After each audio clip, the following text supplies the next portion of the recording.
today we're going to give you 6 scrapbook tips. Yep. They're kind of like all over the place, but some of them are really, really simple, but it's kind of tips that's like, oh, at least mine are like, oh, should have thought of that sooner. So, I'll go first? Sure. Okay.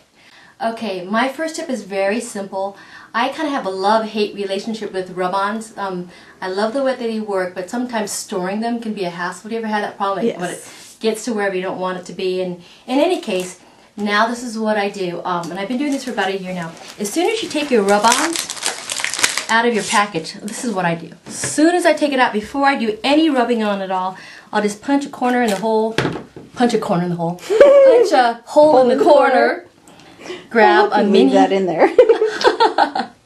add the mini brad, okay? And I used to staple them, but it made so much more sense to use a brad.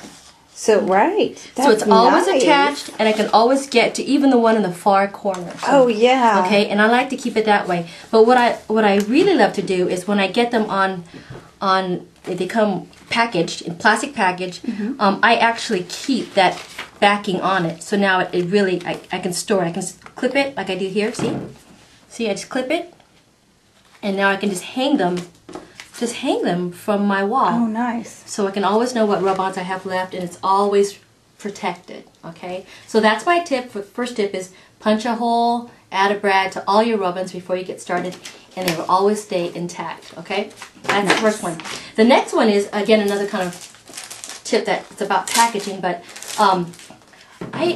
when was it? Earlier this year I did a video that showed you how to make a calendar. Yes. Out of this. I'll put the video number of that, but I love to keep these for all kinds of reasons.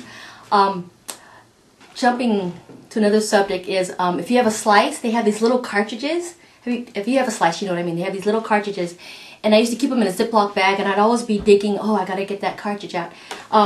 This is what I do. Okay, take one of these, and I just took some foam tape and put it behind each one. So now, isn't she smart? If I need There's a reason why she's a doctor. If I need that noteworthy disc, it's right there. I mean, it's always neat, tidy. I will not lose it. You know, you invest the money in these little discs. You don't want to lose them. Right. And you'll use your slice a lot more if you have everything right there at hand. So that's my second tip. The third tip is something that is actually a co-tip with Donna and me. She got me hooked on this craft mat. Yes. You want to come around and tell us about it, Donna? Because I love this thing too. Sure. I had one of these craft mats, and I would get them all dirty, and this is my old one. This is Leah's new one. You can definitely see the difference. But what I loved that I found out at Ranger University was that they have these scrapers. I did not know they had them. And it's fabulous because if you get, this is paint from a dabber. Yeah, you've got paint on my craft mat. You just do this and it comes right off. Scrape it right off. And it cleans it right up. Yeah. Isn't that nice? Completely clean again. So and you've done soldering on these. I have, right? and the soldering won't even stick to this if it drips off. And you do a lot of inking on it too? I do. In fact, let me show you the inking. Okay. And that is something that is Is that one of your tips? That is one of my tips. Okay. That is something that is really nice about having this mat, because it is a really nice and slick, smooth surface. So it's great for using these foam blenders. You love this. I love these foam blenders because when you use the distress pad, I mean, you can get a really cool look to it. I mean, that's what everybody's always done with this. And because they're wet, I mean, you can blend it a little bit. But that's the kind of look that you're going to get. If you want something that's a softer look, you can use these foam blenders just by patting on here. And these do come off. They're interchangeable. So once it starts wearing out, you just put a new one on. And what you do is you just come to the edge, you hold the applicator at kind of an angle. You don't start right on because you'll end up with lines on it. So you just kind of blend in circular motion, and look at how soft that is. More even, it's softer. That's nice. It gives a totally different look to that. Okay, another tip that I have is taking some really pretty lace that you might have, even doilies, stuff like that, and making embellishments out of them. Yeah, I love this tip that you're going to show. This, I used these in a project that Leah and I filmed. We'll talk about that in a minute. And I used them all over the project because these are just, this is kind of the big thing right now is the embroidered look. And I, you know, just get creative. You've got this line over here with the leaves. So I just cut that out and that'll be a little flower. Oh, I see. You also have this scallop edge. This line up here. This line up here. And now you got the top of your, oh, and a little leaf. So cute. Yeah, and then that scallop is yummy too. And you actually cut that up too. I did. I cut this out and I used this in a project. Then my last tip is using Scrapbook Adhesive's photo tape. Love that photo tape. I love this stuff. All their adhesives are fabulous. Yeah. Love them. Okay, so this is a fun thing to do. It actually gives you something that looks kind of like ribbon. So you just put the adhesive on, take this off, and I'm going to do this with a couple different glitters. So this is kind of a chunky holographic glitter. And I love that it's just a clear adhesive. You can't even see it. And right away you have something that just looks so, it looks like snow, wintry. Yeah. And then you can just use the adhesive, go over that same piece. And then this is from Art Glitter. This is glass glitter. This is the fine. They also make a shard. And this is Donna's sugaring. My sugaring. It looks like sugar. Looks just like sugar. You can actually do it a couple times.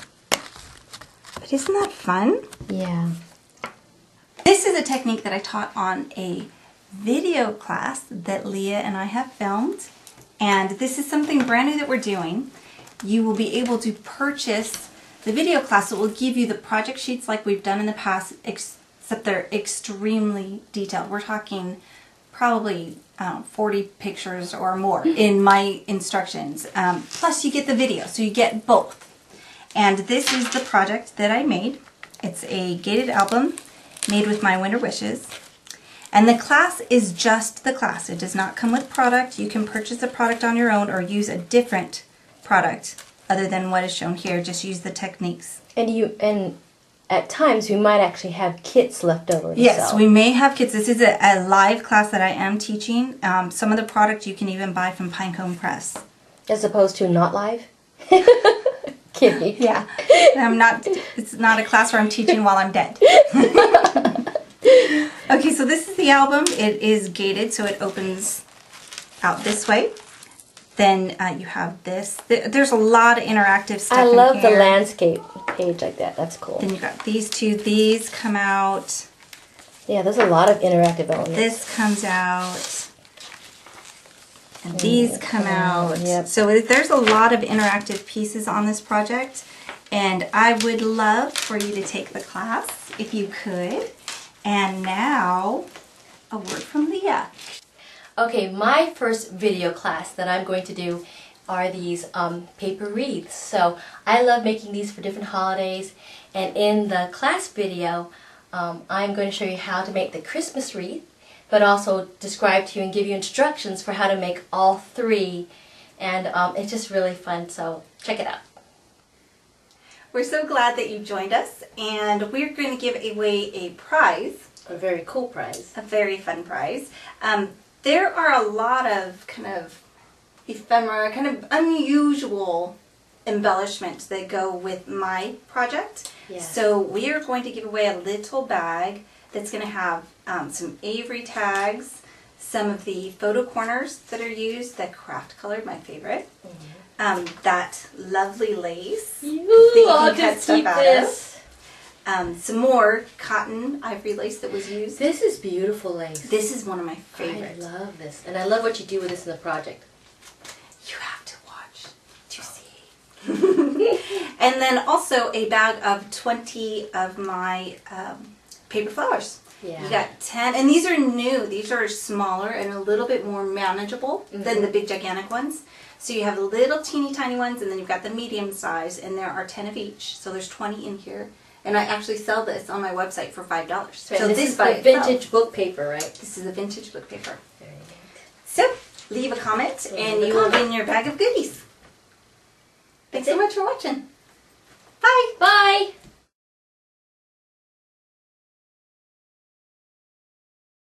A lot closer than we were. Okay, there you go. Yeah, no close-ups.